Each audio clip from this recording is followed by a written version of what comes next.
reading Olympians. Welcome to the Pamunkey Regional Library here at Montpelier Branch. Today I'm going to read the story Pass Go and Collect $200. It's a nonfiction story about who is the true inventor of Monopoly. You just keep on listening and we're going to tell you the story, and don't forget when you do check out the book to check out tremendous trivia about Monopoly and how to do some fun Monopoly math. All right, let's get your listening ears. Pass Go and Collect 200, The Real Story of How Monopoly Was Invented, by Tanya Lee Stone, illustrated by Stephen Salandro.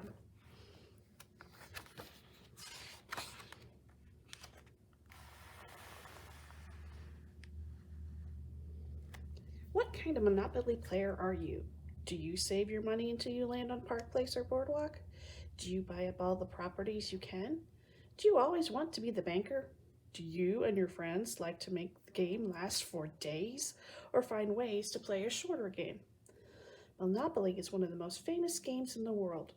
More than 1 billion people have played it in 111 countries. 1 billion! Monopoly is really about making and losing money. The person with the most money and property at the end of the game wins. Have you ever wondered who invented Monopoly or how rich that person became? Was the inventor of Monopoly the ultimate winner? We need to look back more than 100 years to find out.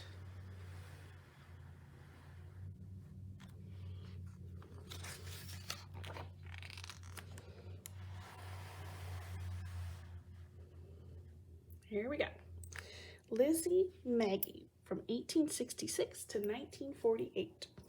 Elizabeth Maggie, or Lizzy as she was called, a woman of many talents, she was smart, made people laugh easily, wrote poetry and short stories, and enjoyed acting.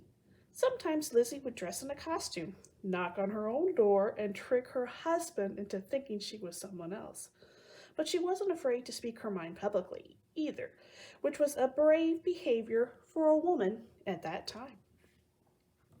Perhaps the most important thing about Lizzy Maggie, though, was that she took issues of fairness quite seriously. Okay.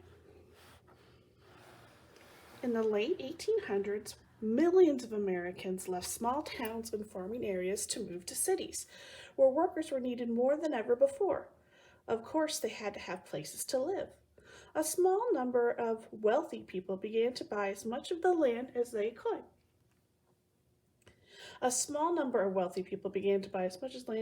And build houses and apartment buildings. They charged people fees or rent to live there. The more the landowners controlled, the higher the rent increased. This created a situation in which the landlords could become wealthier while the renters or tenants stayed poor. Okay. Lizzy thought this was a terrible arrangement, but it gave her a great idea. She created a game to show people how unjust this landlord-tenant relationship could be. The winner was the player with the most land and money at the end of the game. The other players usually went broke in the process. Lizzy came up with a second set of rules to show a fairer way to play, which had people sharing money when it was earned.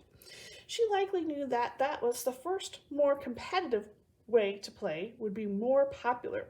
Her complicated game was designed for grown-ups, but she believed kids were smart enough to play too.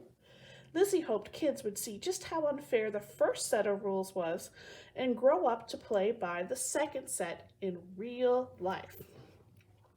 Lizzy Maggie called it the Landlords Game, and in 1903 she filed a patent to claim credit for her invention. Lizzy's patent detailed her game rules and included a drawing of the board and its pieces.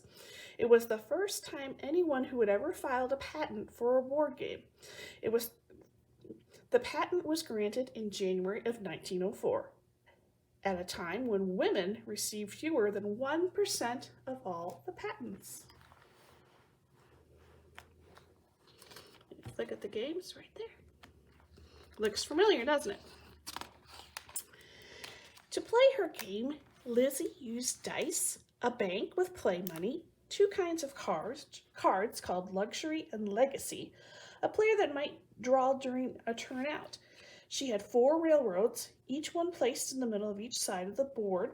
There were 22 properties or lots, with each a purchase price and a rent value. Any player landing on a lot owned by another player had to pay rent. Three of the corners on Lizzie's boards were labeled Public Park, Go to Jail, and Jail. People who went to jail had to pay a fine or stay there until they rolled doubles. The fourth corner of Lizzie's board was called Mother Earth. Each time a player passed Mother Earth, completing one turn around the board, they collected $100. Does any of this sound familiar to you? We've got Wall Street, Chance. Okay. Lizzie kept improving her game, designing a new board in 1906. She had two friends manufacture a small number of them. Lizzie added some new rules, including charging more rent for owning multiple railroads. Fans of the game also started using handmade boards. Pretty soon, lots of people were playing her game. One of them was a man named Scott Nearing. He taught business at the University of Pennsylvania and took Lizzie's game to class to teach his students about landlords and rent. His students loved the game. They started calling it Monopoly because that's the term they used when an owner gains sole control over a group of properties. The students made replicas of the game and they shared them with other students at other colleges. The Landlords Game was probably the most complex game of its time, but people enjoyed it with many ideas and its rules. Word spread and soon more and more people were playing Lizzy Maggie's game. Although most didn't know it was her idea. Do you ever change the rules when you play Monopoly with your friends? Well, that's what was happening with Lizzie's game. It became common for people to make their own boards, often adding local street names and tweaking the rules to their liking.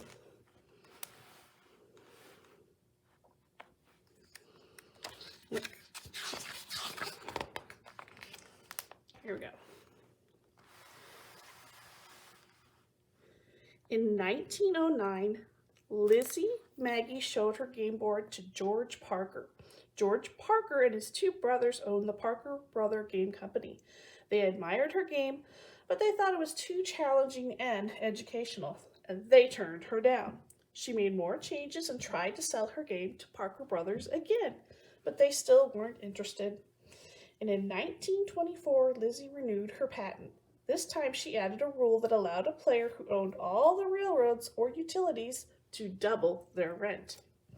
And her improvements allowed players to add houses to their property, increasing the rent. All right, so initially the Parker Brothers said, no, we're not interested. Here we go. None of this stopped Lizzie's game from continuing to attract new players. Devoted fans kept making their own changes. The most lasting changes happened in Atlantic City, New Jersey in 1930. Ruth Hodgkins, a young Quaker teacher, and her friends renamed most of the properties after Atlantic City streets and neighborhoods. They were inspired by locations such as St. Charles Place, Ventnor Avenue, and Boardwalk. Someone else came up with the color sequences and dividing the properties into groups of 3. Atlantic City players added hotels to the game as well. Around this time, a huge financial crisis called the Great Depression struck. All across the country, companies and farms went out of business. People had trouble paying everything from food to rent. And by 1932, 1 in 4 Americans had lost their job. One of them was a man named Charles Darrow. Okay, says he needs work. He and his wife had dinner with friends who happened to have an Atlantic City board game. They taught the Darrows how to play. Charles loved the game and decided to make his own board. He asked his friends for copies of their rules. You know how some people have a knack for taking something great and making it even better? Well, that's what Charles Darrow did. The The first board he made was round, although he quickly went back to the idea of a square board. The round one had inspired Charles to draw larger rectangles with bars of color on the top, one for each group of the properties. He also created new designs with the help of stencils for chance question marks, the waterwork faucet, the electric company light bulb, and the railroad trains. Here was another big change. Instead of sharing the game freely like most others had done, Charles started selling sets to friends. Nearly broke, he thought it might be a good way to earn money for his family. This shows how to get the games. Each one he made by hand, drawing the game board on a large piece of oilcloth with pen and ink and using oil paint for the colored bands. He cut scraps of wood into houses and hotels and painted those too. He also typed up the rules. Each game took about 8 hours to make. Soon Charles Darrow advertised his version, claiming credit as its inventor. Here we go. That's kind of what the game looks like now. With some of the profits he earned from selling his sets, Charles paid to have 500 game boards made by a small local printing firm. He asked a cartoonist friend, Frank Alexander, to help him improve the look of the game. Frank added illustrations such as "Go to Jail Police Officer" and "Jake the Jailbird," the man behind the bars. Charles Darrow's colorful board made Monopoly look more dynamic than ever. In 1934, board books look much like the one we know today. On the box, it simply says Monopoly.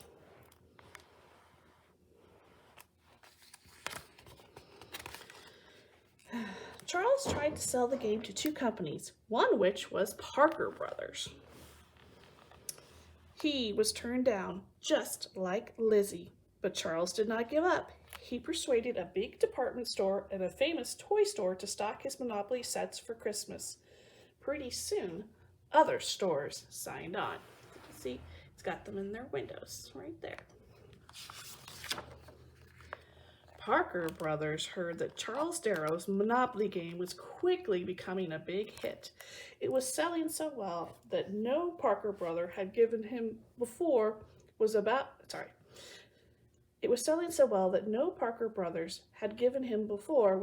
to turn into a yes. Charles signed a contract with the Parker Brothers that included naming him as the game's inventor. Uh-oh. Trouble. You know that Charles didn't invent Monopoly. Lizzy Maggie did. You also know that the others made changes to her game as it was passed from community to community across the country. But Charles Darrow's round of changes, his success in selling it, and a new attitude at Parker Brothers finally made him the company give Monopoly a chance. To protect anyone from copying it, Parker Brothers needed a patent. Can you guess what happened next? Parker Brothers discovered that Lizzy Maggie's patent. George Parker then remembered Lizzy trying to sell him her game years before. After being made an earlier claim that Monopoly was his brainchild, Charles Darrow admitted he had worked from an existing game, but he didn't know who created it. Here we go. I'm the inventor. I'm the inventor. So they're arguing. Parker Brothers had a big problem. The company needed to own Lizzy's patent to sell the Monopoly game. In November of 1935, George Parker traveled by train to Lizzy's home to talk to her. He offered her $500, the equivalent of almost $9,000 today, and promised to publish her original Landlords Game, as well as 2 other games she also invented. So they're trying to make it right. Lizzy Maggie agreed, and on the last day of December, more than 30 years after she first invented her board game, Parker Brothers owned all the rights to Monopoly. Charles Darrow was about to become a millionaire. But wait, what about Lizzy? Charles was going to make millions, and she was getting only $500. The whole reason she invented the Landlords Game was to show how unfair money issues can become when someone takes sole control over a property. At first, Lizzy Maggie was content with the deal that she struck because her ideas would finally reach a mass audience. But she didn't stay content. When Lizzy saw Monopoly for sale in 1936, with Charles Darrow named as its inventor, she was shocked and furious. And she wasn't the only one. Many of the players who had added to the game before Charles came along were also upset. Lizzy Maggie didn't hesitate to talk to reporters at the Washington Post. Although the paper ran a story about Lizzy being the original inventor, the news of her claim eventually faded. Today we know that without Lizzy Maggie, there would not likely be a game called Monopoly for us all to play and love. Her initial idea is the heart of the game, and without Charles Darrow, Monopoly might not have become America's favorite board game. All the other folks who added their ideas along the way helped to make it great too. So who wins in this story? Who do you think? Did Lizzy Maggie make a wrong move? Did Charles Darrow? How would you have played it? In any case, there's no doubt that millions of people all over the world adore Monopoly. Thank you for listening to our story, and be sure to tune in to our YouTube channel and listen to other Reading Olympic books by all our other branches here at the Pamunkey Regional Library. Thank you and happy reading!